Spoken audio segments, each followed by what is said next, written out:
I woke up to sunlight spilling through the curtains. For a moment, I just stared at the ceiling and whispered, "It's my wedding day." It should have felt perfect. It didn't.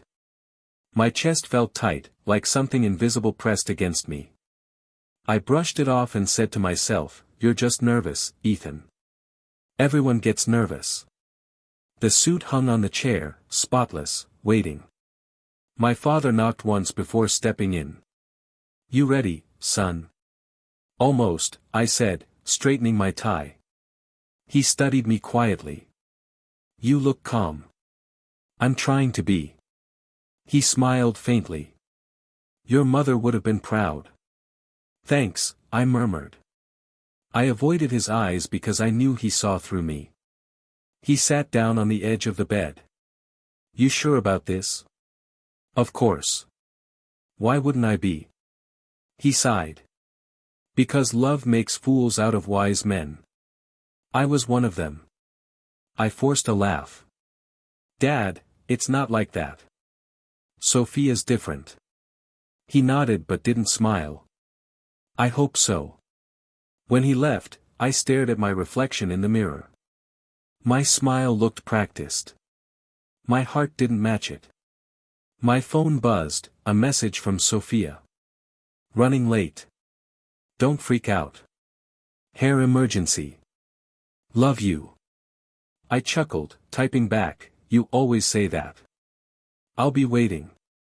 But something about that message made me pause. I couldn't explain it.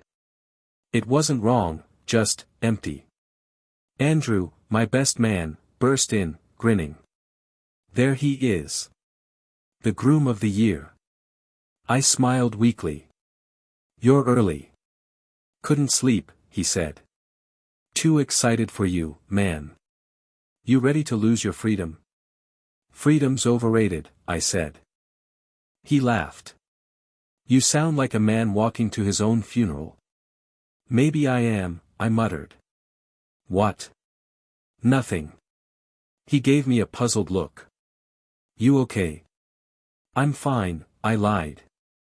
The photographer came in next, snapping pictures while I tried to look like I wasn't unraveling inside. Everyone said I looked calm. I felt like glass, polished on the outside, cracking underneath. An hour later, the guests started arriving.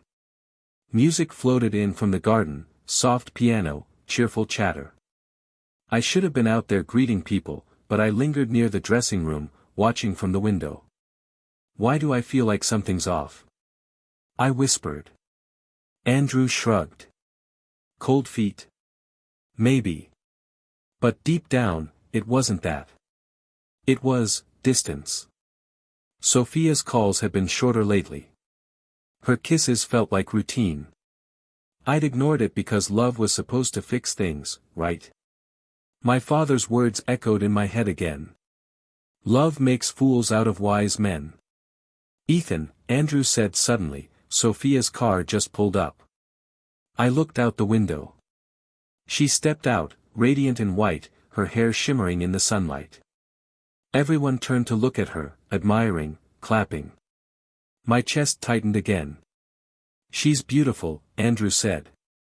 "Yeah," I breathed. "She is." But her smile, it didn't reach her eyes. When she walked inside, our eyes met. "Hey," she said, slightly out of breath. "Hey. You look amazing." "So do you." We just stood there for a moment, staring. "You okay?" I asked. "Of course," she said quickly. "Why wouldn't I be?" Her voice trembled slightly. I noticed it. I reached out, touching her hand. "You're shaking." "Just nervous," she said, forcing a smile. "I love you, you know." Her eyes flickered. "I know." That "I know" hit harder than I expected. "No, I love you too." "Just that." I nodded slowly. "Right. We should get ready." She nodded too, avoiding my gaze. "Yeah. Guests are waiting." As she turned to leave, I caught her whispering something to her maid of honor, Elena. They exchanged quick glances. Elena's face looked tense. What was that? I asked. Sofia turned. Nothing. Just, bridal stuff. I smiled faintly. Bridal stuff, huh? You'll find out soon enough. She laughed, but it sounded forced. Andrew nudged me. Man, she's just nervous. Relax. Yeah, I said quietly. Nervous. When she disappeared down the hallway, I felt the silence press down again. I sat on the chair, loosening my tie. Why do I feel like I'm missing something? Andrew looked at me. You're overthinking. Weddings are chaos. Go get some air.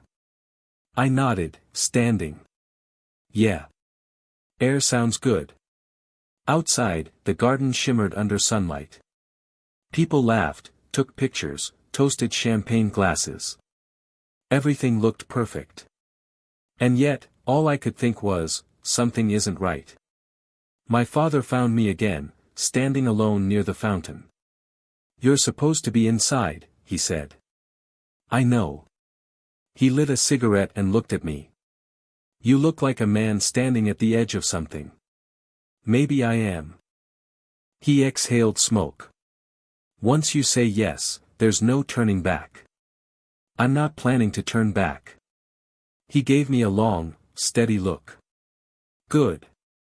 Just make sure the person standing beside you isn't already halfway out the door. I frowned.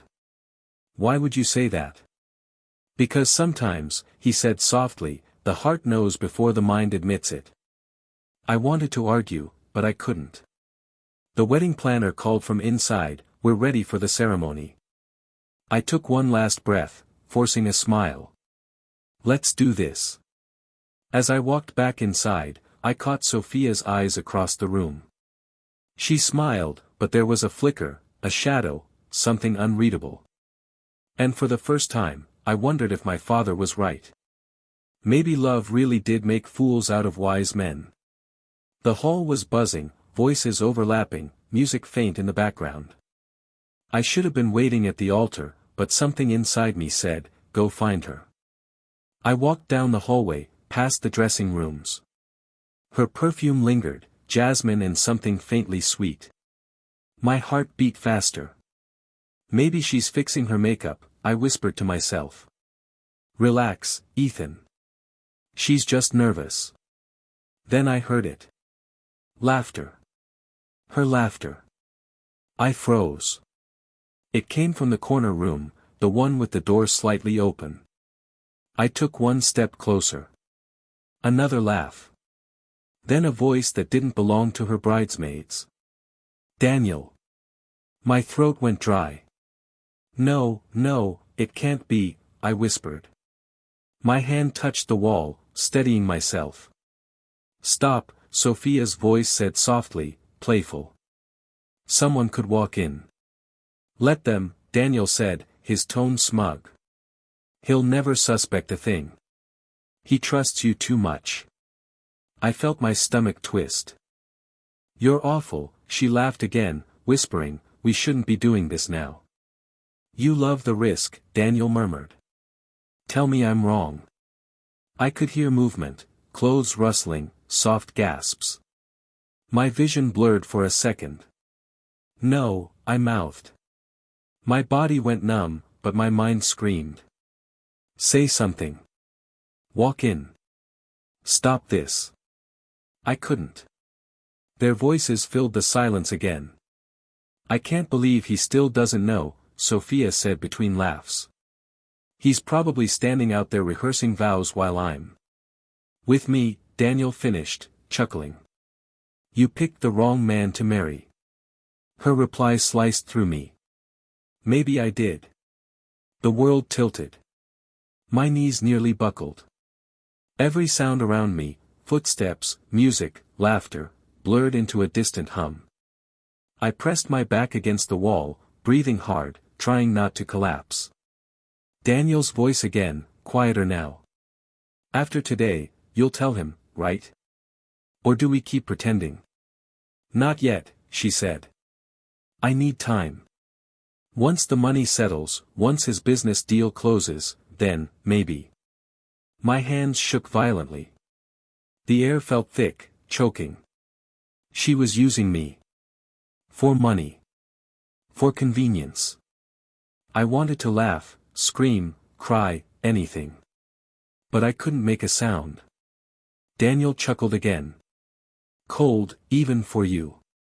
You knew what this was, she said sharply. Don't act innocent now.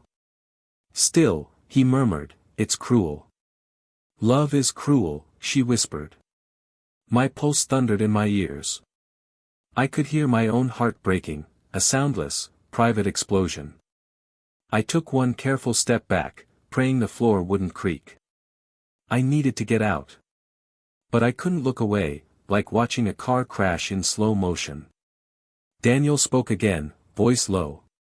What happens if he finds out? He won't, she said quickly. Ethan's too soft.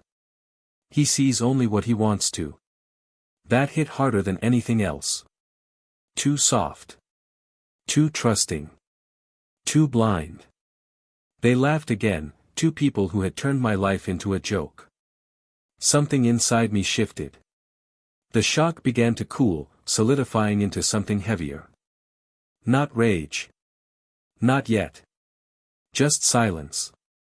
I stepped back again, moving away from the door. My hand brushed against the wall, cold, steady. I needed steady. I took one deep breath.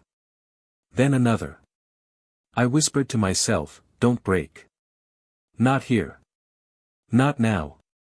I turned and walked down the hall, each step heavier than the last. Behind me, their laughter continued, soft, cruel, intimate.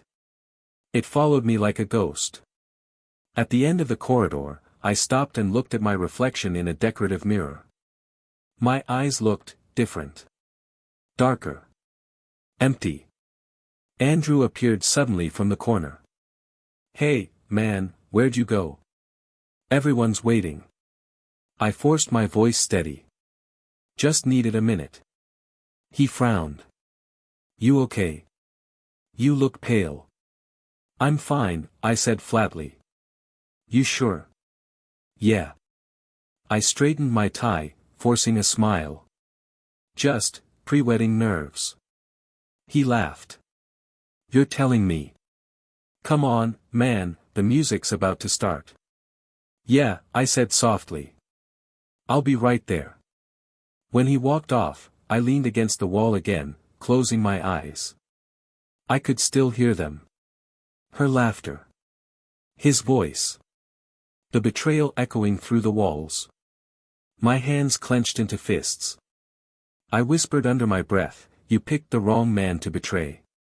Then I opened my eyes. The man staring back from the mirror wasn't the same one who woke up that morning. He looked colder. Sharper. I won't say a word, I told myself. Not yet. Because now I understood something she didn't, the silence she thought was my weakness was about to become my weapon. I walked toward the hall again, my heart steady, my face calm. The ceremony was waiting. So was she. But she had no idea, I wasn't the same man anymore. When I walked back into the hall, I forced a smile. Everyone turned. Cameras flashed. The music was soft, cheerful, pretending nothing was broken. Andrew clapped me on the shoulder. You okay, man? You disappeared. Just needed a moment, I said. He grinned. Your bride's on her way. Deep breaths. I nodded, keeping my voice calm. Yeah. Deep breaths. Inside, I felt like I was standing on a cliff. The officiant whispered, we're ready whenever you are. I managed a smile. Let's start. The music swelled, that classic wedding tune I used to think was beautiful. Now it sounded like a funeral march. I looked toward the door as Sofia appeared.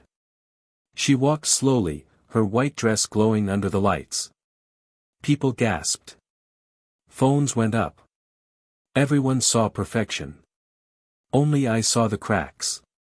Her eyes met mine halfway down the aisle. She smiled, small, trembling. Guilt flickered like lightning in her gaze. You don't get to look sorry now, I thought. Andrew leaned close. You're tearing up, man. Yeah, I said softly. Something like that. The crowd hushed. The officiant smiled at us. Dearly beloved. His voice faded in and out. I barely heard him. Every sound around me echoed, applause, whispers, camera clicks. Everything hollow. I looked at Sofia's hands. They shook slightly. She tried to hide it. The officiant said, "You may now share your vows." Sofia smiled, turning to me. "Ethan, you are." "Wait," I said. Her smile froze. The audience murmured. Andrew whispered, "What's going on?" I ignored him. I looked straight at her. "Before we start, I need to ask something." Sofia blinked. "Now?" "Yes. Now." The officiant frowned. "Is there a problem, Mr. Cole?" "No problem," I said calmly. "Just clarity." I turned back to Sofia. "Do you love me, Sofia?" Her lips parted.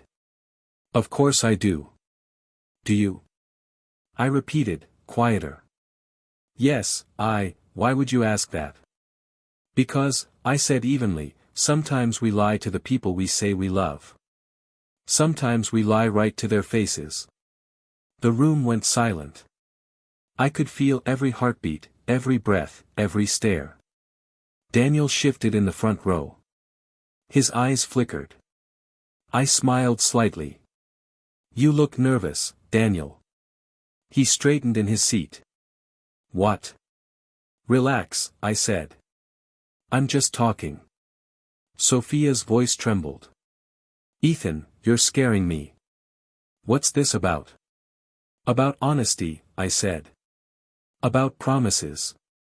About what people do behind closed doors." Her face drained of color. "Can we talk later?" "No," I said softly. "Later's too late." "Ethan." I held up a hand. "You don't have to explain. I already heard enough." The guests started whispering. Someone coughed awkwardly. The officiant looked lost. Andrew whispered, "What's going on, man? You're freaking everyone out." I kept my eyes on Sofia. "I'm just telling the truth." She shook her head, tears filling her eyes. "Please don't do this here." "Not now." "Why not?" I asked. "You had no problem doing it earlier." Her lips trembled. "I don't know what you're talking about." "Yes, you do." Daniel stood up suddenly. "Ethan, sit down. You're making a scene." I turned toward him, calm. "You should probably stay quiet, Daniel.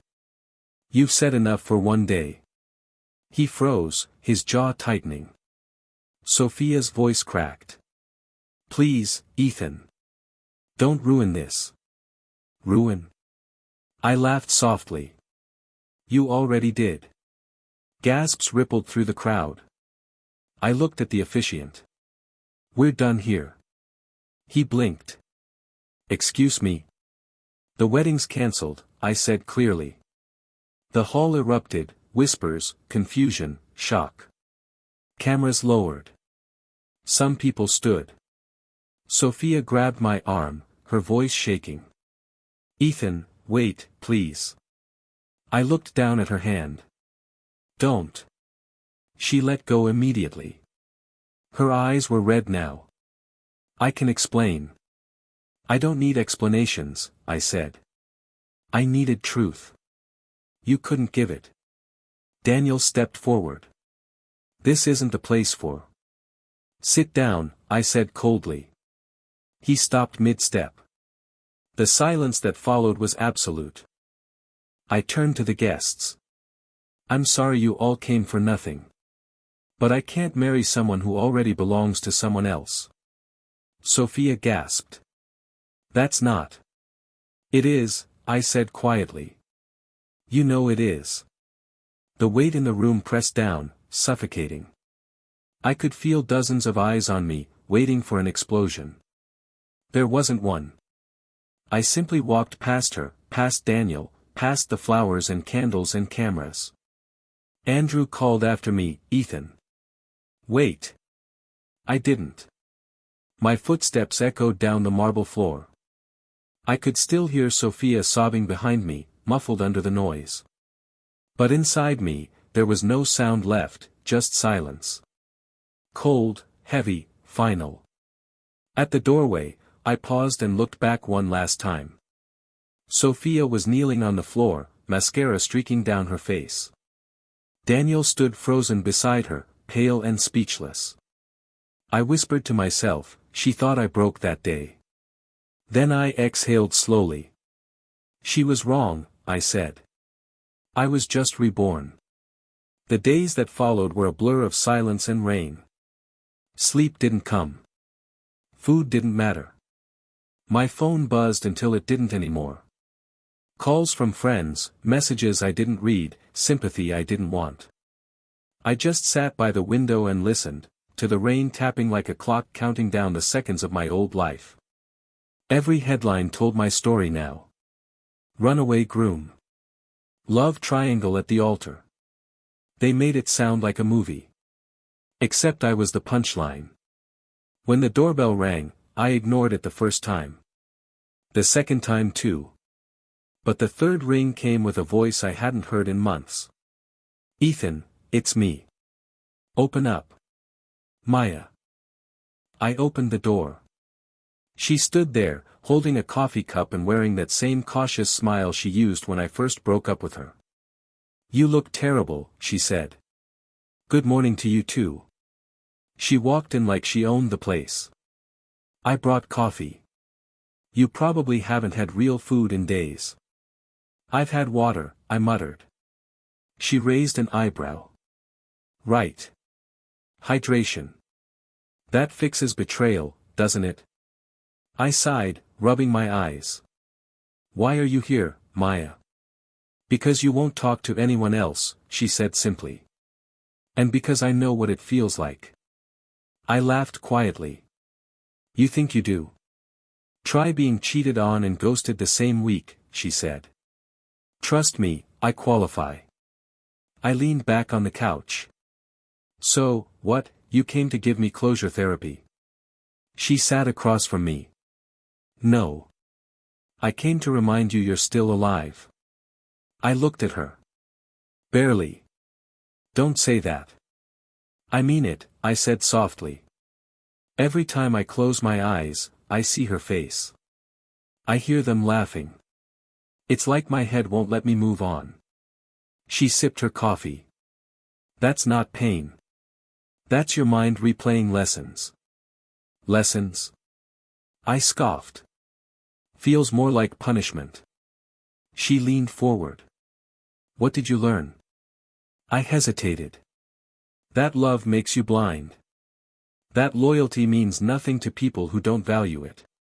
Maya nodded. And I should have seen it. The late texts, the cancelled dinners, the sudden guilt when I asked simple questions. She studied me quietly. You ignored red flags because you believed in her. That's not weakness. Feels like it. No, she said. That's trust. You just gave it to the wrong person. I laughed bitterly. You're surprisingly philosophical today. She smiled faintly. Comes with heartbreak. It either breaks you or sharpens you. I stared out the window. The rain had turned heavier, streaking the glass like veins. Right now, I feel more broken than sharp. She was silent for a moment, then said, You don't have to stay broken.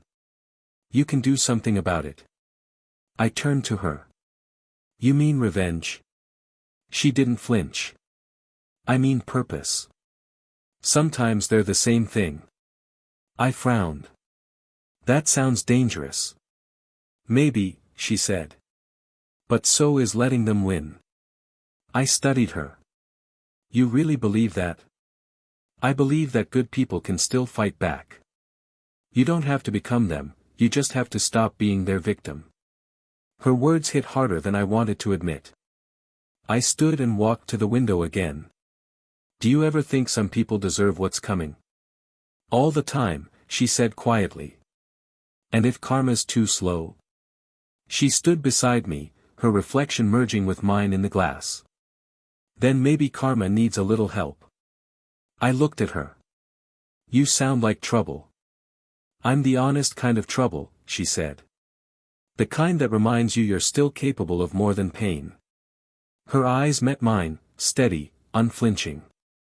What are you going to do, Ethan? I thought for a long moment before answering. I don't know yet. But I can't stay like this. Good, she said. Because they're out there, living like nothing happened. While you're here, drowning. I clenched my jaw. Not for long. She smiled slightly. That's the look I remember. I sat back down, running a hand through my hair. If they could destroy me without blinking. Finish it, she urged. Then maybe I can rebuild without mercy. The silence that followed wasn't empty this time. It was sharp, electric, like the moment before a storm breaks. Maya smiled faintly. Now you're starting to sound alive again. I nodded slowly, feeling something stir beneath the numbness, not rage, not grief, but control. For the first time in days, I looked her in the eye and said, "Thank you." She shrugged. Just promise me one thing. What? When you rebuild, she said softly, make sure it's on your terms. Not theirs. I didn't answer. But deep down, I already knew, that promise was the foundation of everything I was about to become. I didn't wake up angry anymore. I woke up clear. The rain had stopped days ago, but the storm inside me had just begun. Andrew leaned against the conference table, flipping through papers. You sure about this, Ethan? You're walking a fine legal line. I'm walking it carefully, I said. She signed everything without reading. She trusted me. He looked up. You sound proud of that. I'm not proud, I said quietly. I'm efficient. He sighed. You're transferring her shares into your name. Not all at once, I said, scrolling through my laptop. Gradually. Every document she ignored, every clause she skipped. I built those for a reason. Andrew frowned. You knew she might betray you? I paused. No. I just believed in insurance. He chuckled dryly. That's cold, even for you. Cold is what's left when everything burns, I said. Now sign where I told you. He scanned the page. You do realize this makes you majority owner, right? You'll have full control of the company. That's the idea. He looked at me for a long moment. So, this isn't just about business. No, I said. It's about balance. I closed the laptop and leaned back. She took what mattered to me emotionally. I'm taking what matters to her financially. Andrew exhaled. And Daniel? A smirk touched my lips. One step at a time. He shook his head. You're different now. I'm awake now, I corrected. That afternoon, I got a message from Elena, Sofia's maid of honor. We need to talk. It's important. I met her at a quiet cafe, away from the noise of our old life. She looked nervous, glancing around like the walls had ears. Elena, I greeted. Didn't think I'd hear from you. I wasn't going to say anything, she said, fiddling with her phone. But I can't keep pretending I didn't know. I stared at her. Didn't know what? She hesitated, then whispered, about Sofia and Daniel. It wasn't new. I clenched my jaw. How long? Months, she said. Before the wedding. Maybe longer. I let out a slow breath, forcing calm. You knew. She winced. I tried to talk her out of it, Ethan. She said it was just a mistake, but it wasn't. It was planned. She said you'd never find out. My fingers tightened around my cup. Guess she miscalculated. Elena nodded. I'm sorry. You didn't deserve that. I met her eyes. Nobody ever does. She looked at me carefully. What are you going to do? I smiled faintly. I'm already doing it. Her brow furrowed. What does that mean? Let's just say she's about to learn what real consequences look like. She shifted uncomfortably. Ethan, don't do something you'll regret. I regret trusting her. Everything after that is repair. She sighed. She's still trying to contact you. I know. She says she wants to talk. I bet she does, I said, leaning back. She'll realize soon enough that silence can scream louder than words. Elena looked down. You still love her, don't you? I thought about it. Love doesn't just disappear. It just changes shape. Into what? Focus, I said. She frowned. That's not love anymore. No, I said, standing up. It's clarity. Back in my office, Andrew called. Done. The transfer's complete. I looked out the window at the city below, lights flickering like tiny victories. Good. Make sure the paperwork routes through my private account. Already done. Ethan, he hesitated. You've set this up too perfectly. What's next? I smiled slightly. Let the rumors do the work. Rumors? People talk. They'll think Sofia lost her position because she wasn't paying attention. It'll humiliate her more than any confrontation ever could. Andrew whistled. Remind me never to get on your bad side. I laughed quietly. You'd have to betray me first. When the call ended, I stared at my reflection in the glass. I didn't see the broken groom anymore. I saw someone sharper, quieter, and infinitely more dangerous. My phone buzzed, a message from Sofia. We need to talk. Please. I didn't reply. Instead, I typed something else entirely, a private email to our legal advisor, confirming that all her voting rights had been reassigned. Then I whispered to myself, this is only the beginning. As the city lights shimmered below, I felt it, the strange calm that comes not from forgiveness, but from direction. I wasn't angry anymore. I was focused. 3 weeks later, I stood in front of the mirror, straightening my tie. My reflection didn't look like the man who had been humiliated at his own wedding. That man was gone.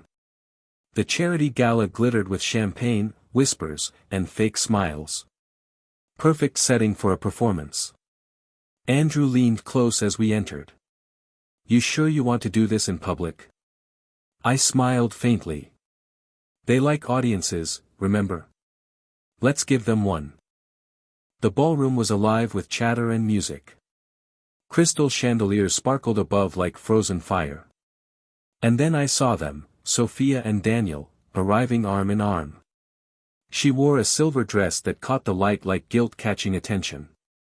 Daniel's hand rested possessively on her waist. I didn't flinch. I smiled. Ethan, Sofia said, her voice sweet but stiff. Didn't expect to see you here. I turned to her calmly. It's a charity event. I like giving. Daniel smirked. Still the same sense of humor. Still the same lack of self-awareness, I replied softly.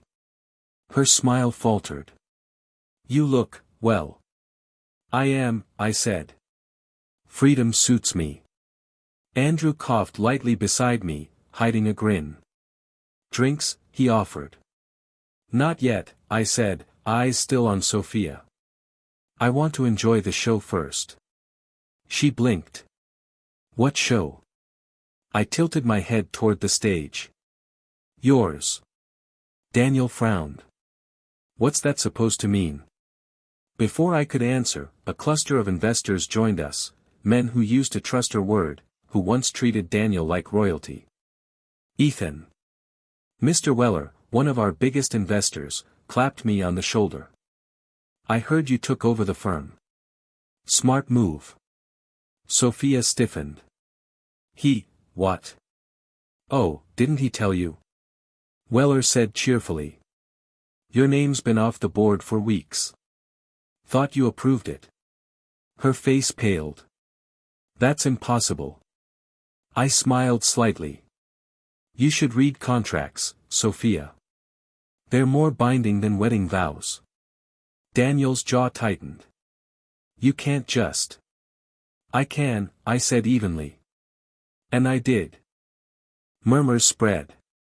The investors exchanged looks. Cameras began to turn our way. Sofia tried to laugh it off. There must be some misunderstanding. No misunderstanding, I said, my tone polite, surgical. In fact, while we're clarifying things, there's one more small issue I think the board should know. She froze. Ethan, don't. Daniel's hand found her arm. What are you doing? I'm cleaning house, I said. It seems one of our former co-founders made some creative accounting choices. Moving project funds into personal accounts under false invoices. A ripple of shock ran through the circle. Sofia's voice trembled. You're lying. I raised an eyebrow. Would you like me to project the proof? I have the transactions right here. I tapped my phone screen and mirrored the display onto the gala's presentation screen behind us. Rows of bank statements appeared like digital scars. The crowd gasped. Flashbulbs burst. Daniel's face drained of color. You can't expose her like this. Why not? I asked calmly. She exposed me on my wedding day. Ethan, please, Sofia whispered. We can talk. Talk. I laughed softly. You had months to talk. You chose to lie. Mr. Weller's tone turned icy. Sofia, is this true? She stammered. I can explain. Andrew stepped forward. The auditors already did. Every number checks out. The whispers turned into judgment. Reporters began to push forward, their cameras flashing. Sofia's voice cracked. You set me up. I met her eyes. No. You set yourself up. I just built the stage. Daniel tried to shield her. You can't ruin her like this. You loved her. I leaned in slightly. Exactly. That's why it hurts less now. His voice rose. You think this makes you a hero? I don't need to be a hero, I said. I just needed to stop being your victim. He stepped closer, anger flaring. You'll regret this. I smiled faintly. Maybe. But at least I'll sleep. Reporters swarmed them now, shouting questions. Sofia, did you embezzle funds? Daniel, were you aware of the transactions? Is this connected to your affair? Her mascara ran. Daniel's fake smile cracked. Their perfect facade dissolved under flashing lights and whispered scorn. Andrew whispered, You've made your point. Let's go. I nodded. We're done here. As I walked away, I heard Sofia calling my name. Her voice sounded small, desperate, like someone realizing too late that the ground beneath them was gone. I didn't turn back. Outside, the night air felt clean. I loosened my tie, breathing for the first time in months. Andrew handed me a glass of champagne. How's it feel? Like balance, I said quietly. He chuckled. You didn't just win, Ethan. You rewrote the ending. I looked back through the glass doors at the chaos, Sofia cornered by reporters, Daniel shouting, cameras flashing like lightning over their downfall. They wanted to burn me alive, I said softly. I just handed them the match. The morning headlines did the talking for me. CEO exposed for fraud, Sofia Martinez under investigation. I didn't smile. I didn't feel victorious. I just stared at the screen, coffee cooling in my hand. Andrew called first. "Man, you did it," he said, half amazed, half uneasy. "I didn't do anything," I replied. "The truth did." He laughed softly. "Yeah, but you lit the fuse." "Maybe," I said, setting the cup down. "Maybe I just stopped pretending it wasn't burning." The world moved faster after that. Daniel's company started losing contracts, clients withdrawing, investors ghosting him. Blake's article hit next, brutal and brilliant. Every message, every transaction, every lie, printed for the world to judge. Later that day, Blake called. "You okay?" he asked. "I'm fine." "You don't sound fine." "Because I'm not supposed to enjoy this," I said quietly. "That's the point." He sighed. "You wanted justice." "No. I wanted silence." Justice was just the byproduct. At night, my phone became an echo chamber. Missed calls. Voicemails. Messages. All from her. The first one came soft. "Ethan, please, call me. I need to explain." The second cracked. "You don't understand, I never meant." The third was silence, just her breathing. Then a whisper, "Do you still love me?" I couldn't delete them. I couldn't answer either. Instead, I stared at the blinking notification like it was some kind of punishment. Andrew came by that evening, dropping onto my couch. "You look like hell." "I feel like purgatory," I muttered. He leaned back. "You should celebrate. You won." "Did I?" I asked. "Because it doesn't feel like victory." "What did you expect?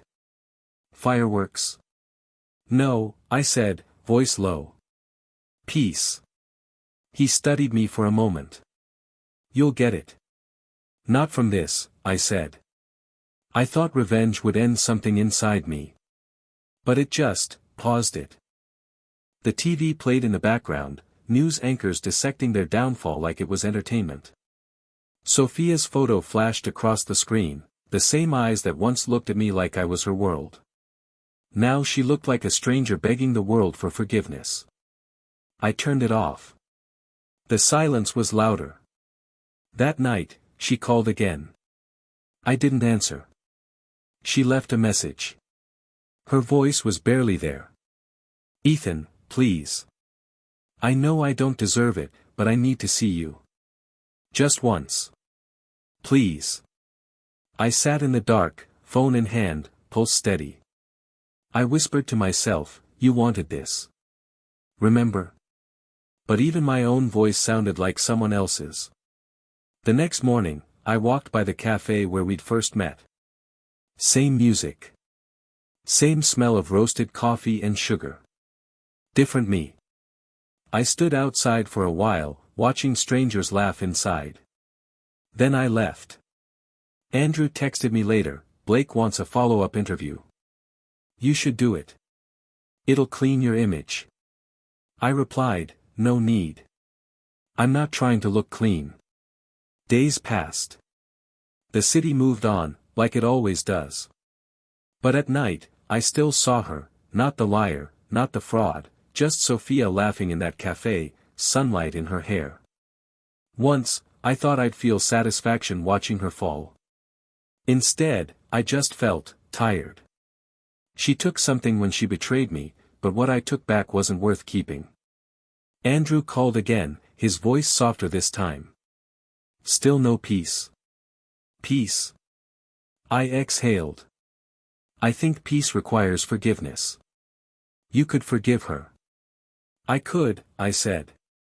But I don't want to. He didn't argue. Neither did I. That night, I played her last voicemail again. "Do you still love me?" she asked. I stared out the window at the rain and whispered, "I don't know." The phone stayed silent after that. No more calls. No more headlines. No more noise.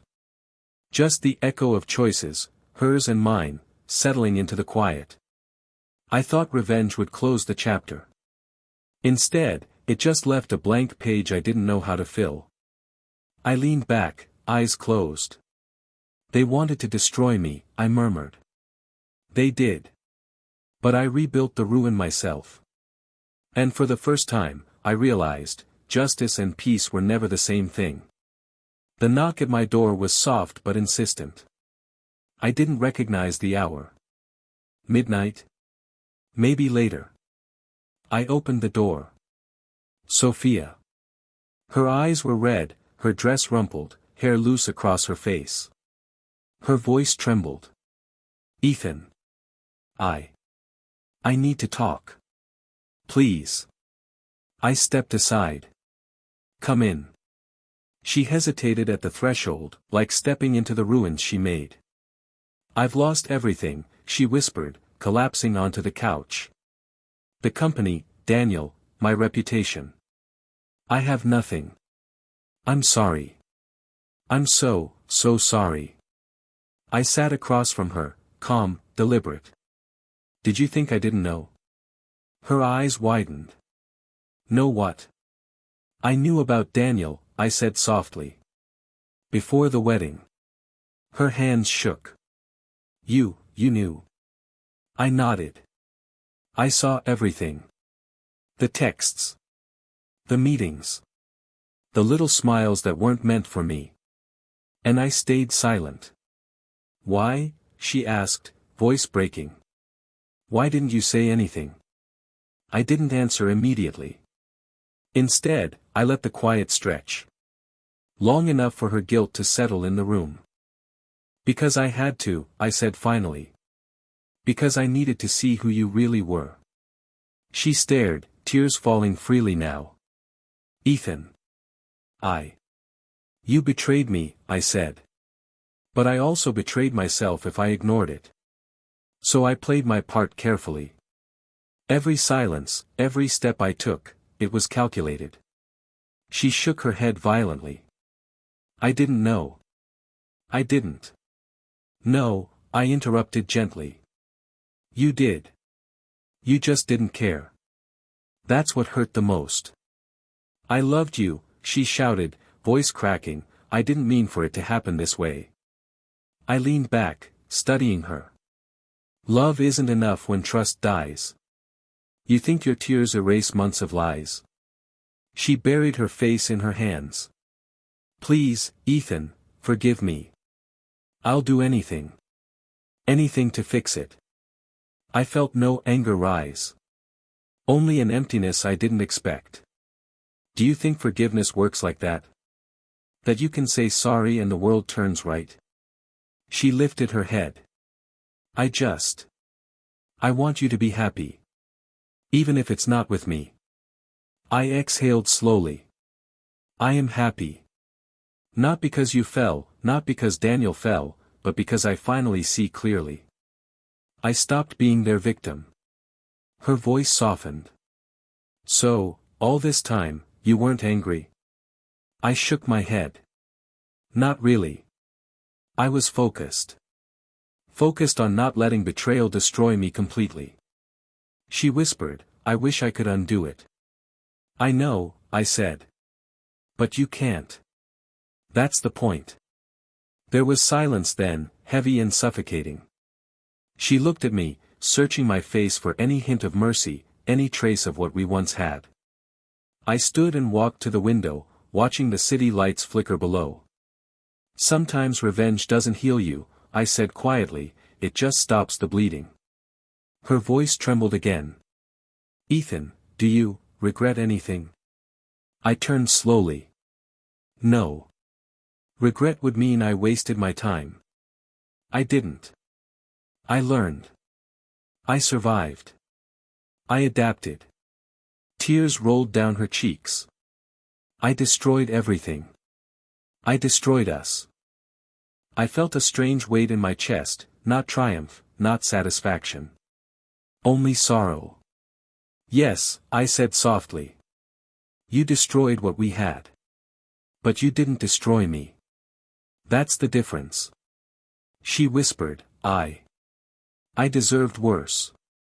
Maybe, I said, voice low, almost a murmur. But worse isn't what I wanted.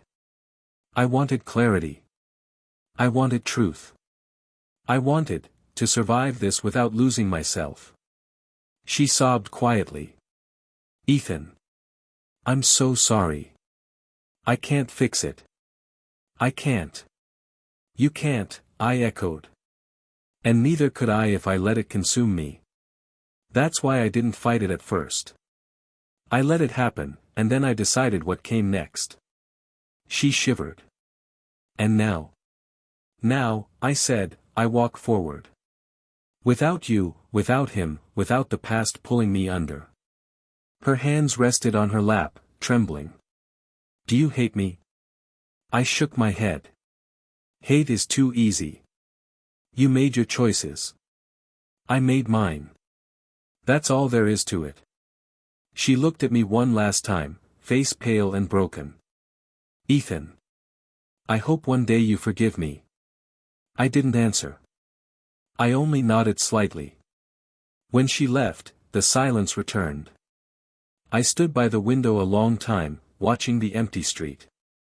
Sometimes revenge doesn't heal you. It just stops the bleeding. And in that quiet, I finally believed I could breathe again. The apartment was quiet after she left. Too quiet.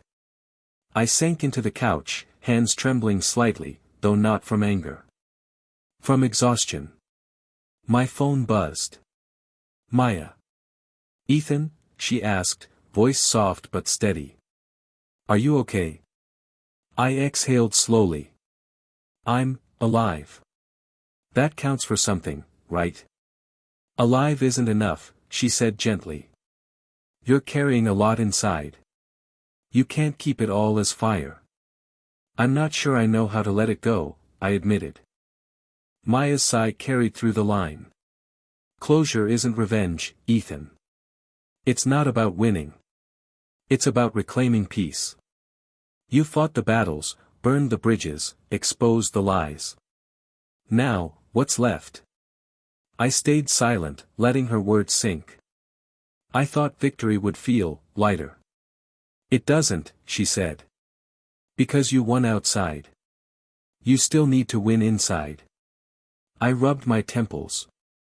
I don't know if I can. Yes, you can, she said. Start small. Breathe.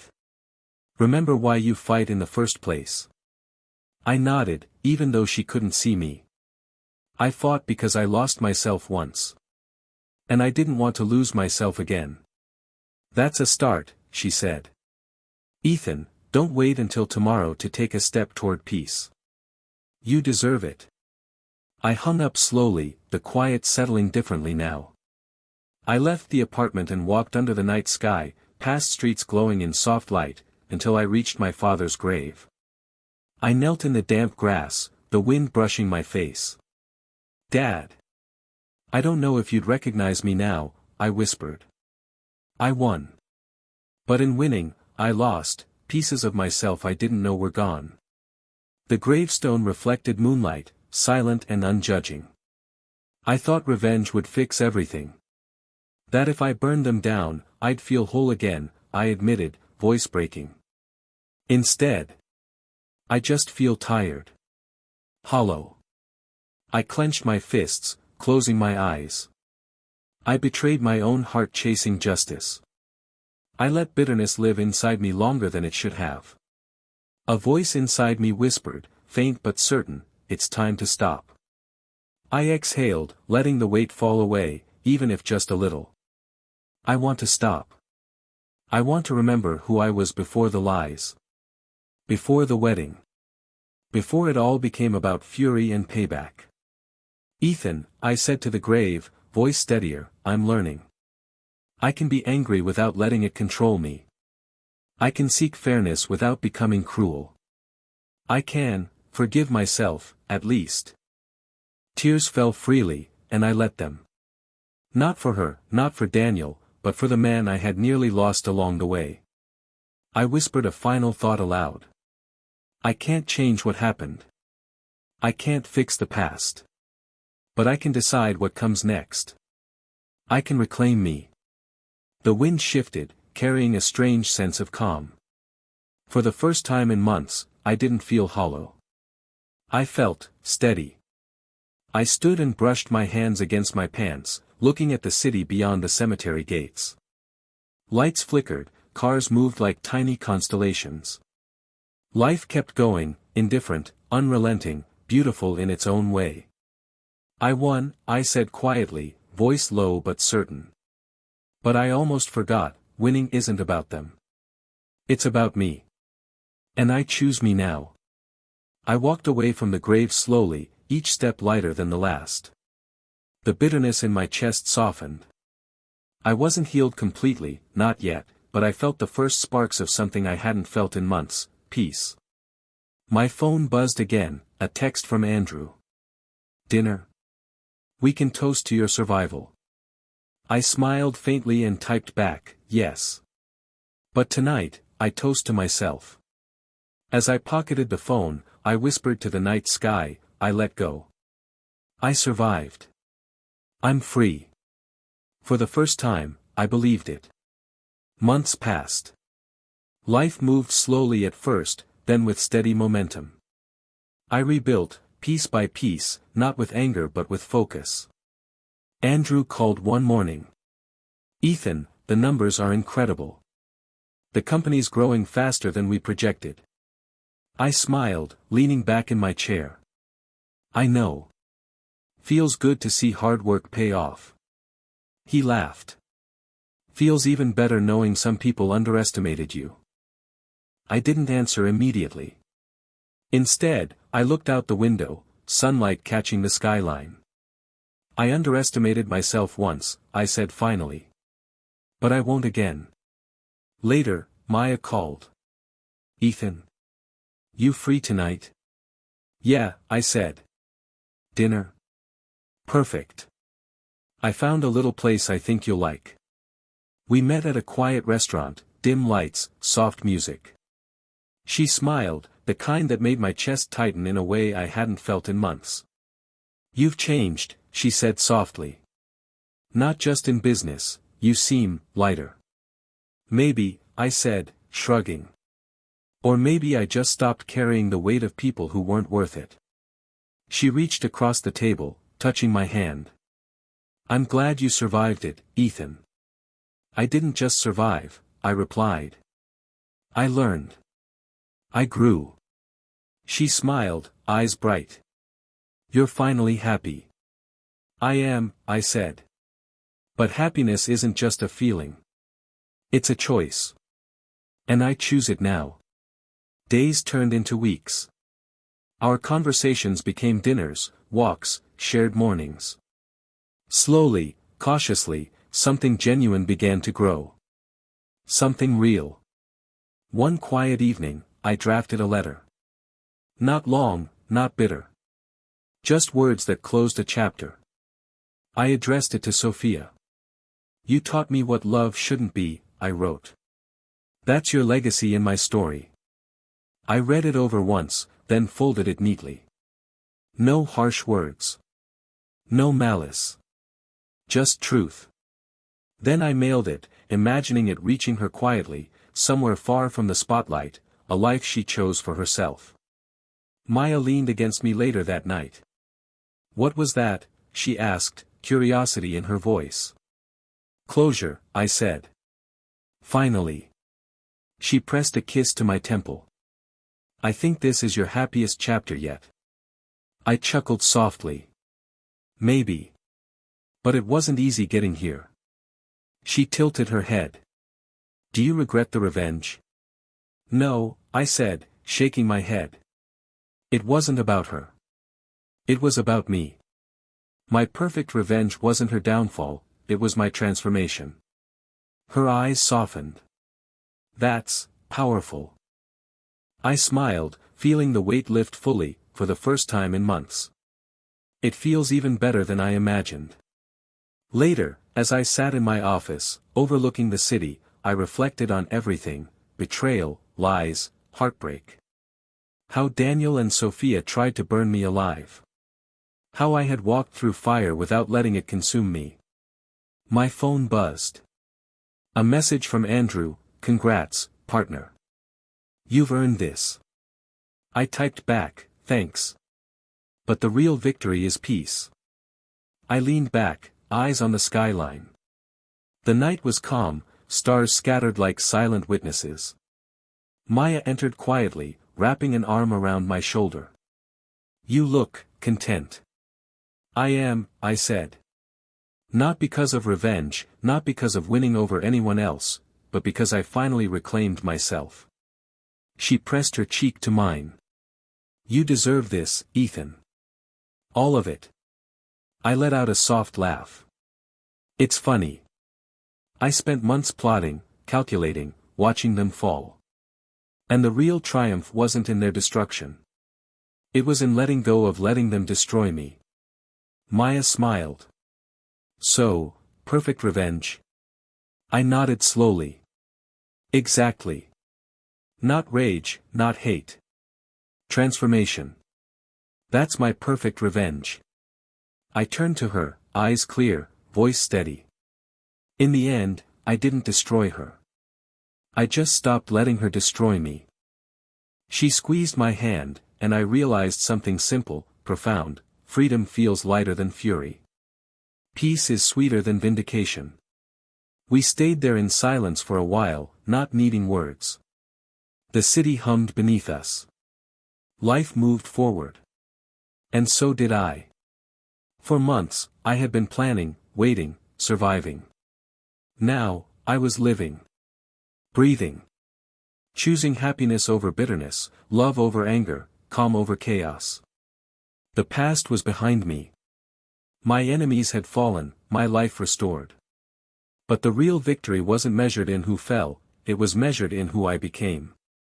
And in that quiet night, with the city lights flickering below, I finally understood: my perfect revenge had never been about them. It had always been about me. And now, for the first time, I was free.